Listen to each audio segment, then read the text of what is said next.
for a reaction to the diplomatic efforts to end the war in Ukraine, we are joined by the leader of America's Ukrainian Greek Catholic Church, Archbishop Borys Gudziak of the Ukrainian Catholic Archieparchy of Philadelphia. Archbishop Gudziak is currently traveling in Ukraine and joins us across the time zones. Your Excellency, thank you for joining us. Once again, you are in Ukraine this very week. You've visited memorials. You have met with the faithful. Bring us up to speed about the state of Ukraine and the Catholic faithful there more than 3 years into this war now. So it is a coin with two sides. There's a great devastation. Many people have been pushed out of their homes. There's probably about 200,000 Ukrainians who've been killed, and maybe 14, 15 million people that had to leave their homes. And half of those are outside of the country. I was just in Kharkiv, about 25 miles from the front. For 3 days, there were 6, 7 aerial alert sirens every day. But people go on. People continue living there. Kharkiv is a city of 2 million people. It was before this invasion. Half of those people have left, but 300,000 refugees from more exposed areas or areas that are now under Russian occupation have come into Kharkiv. If a building is hit by a ballistic missile, like it was on Monday, an apartment building with 100 apartments where a family of 5 was killed along with 2 other people, within a day or two, the rubble is cleaned up and the reconstruction begins. The streets are immaculate. There's a real sense of pride that we're gonna make it through.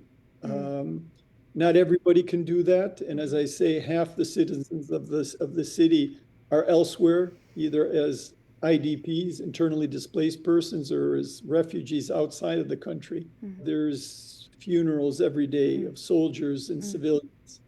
People are exhausted, people are tired, but they realize that Russian occupation will be much, much worse. It'll be genocide. Well, on that note, there was a major White House summit on Ukraine this very week, and yet it seems Russia and Ukraine's terms for a peace treaty remain far apart. Your Excellency, how urgent is it that a peace deal is soon reached? This war should have never happened. The peace should have been made yesterday. And it takes one little thing, a decision by President Putin to stop attacking a sovereign country and a people, that wants to be left alone. I'd like to put it maybe in a perspective of Americans.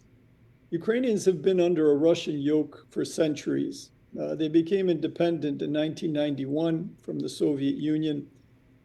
Putin called that the biggest geopolitical catastrophe of the 20th century. And for the last 15 years, he's been saying we have to rebuild that empire.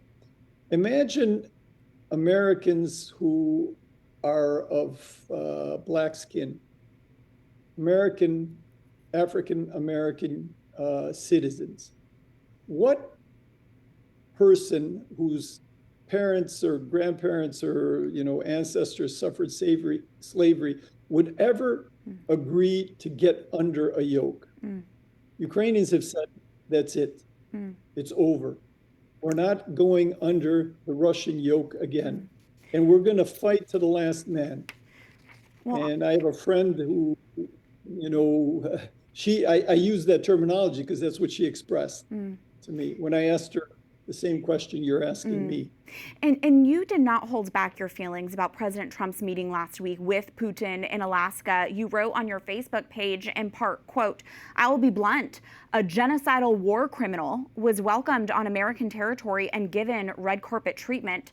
Having ordered another barrage of deadly bombings on the day of the summit, he was allowed to stand together with the President of the United States before a press conference backdrop pursuing peace. The fundamental moral and geopolitical questions are not yet being faced squarely, neither by Russia nor the West. Until they do, Ukrainians will be paying the ultimate price." Your Excellency, can you expand on those concerns, and what should the U.S. keep in mind in our dealings with Russia?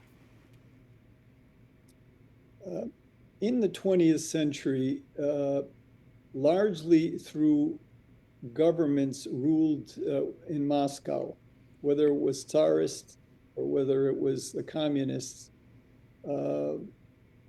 with the participation of Nazis, about 15 million residents of Ukraine were killed. At the beginning of this big invasion, 3.5 years ago, we saw the mass graves in every place where the Russians had succeeded to advance. When the Ukrainians pushed them back, the mass graves were discovered. It's clear when the Russians come, there are mass graves. And that needs to be front and center. It's not a question of territory. Giving up the land that is under Russian occupation now would be like giving up the territory from Florida all the way up to Virginia on the East Coast.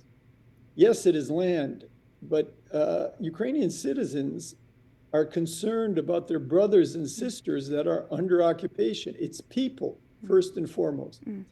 And if giving up the land was enough, if that would settle the problem. The point is that Putin has said he wants all of Ukraine, and he finds that the West is gullible. He's been playing American presidents back to George Bush, and here we have today the biggest war in Europe with clear intention to proceed further. And it's anti-American. Your Excellency, I have just 30 seconds left with you, but Ukrainian President Zelensky has invited Pope Leo XIV to travel to Ukraine. Do you think the Pope will take him up on that offer? I actually do. I think the Holy Father has a great sense of the suffering of the world. And I had a chance to meet him twice personally after his election. And I think he wants to support those who are suffering in the name of freedom, human dignity, democracy, the freedom of religion. Let me just remind you that everywhere the Russians have come, our church has been stamped out. And that has happened every time there's been a Russian occupation over the last 300 years. So for our church, Russian occupation means the end. Well, on that note, Archbishop Borys Gudziak, thank you so much for joining us. Thank you.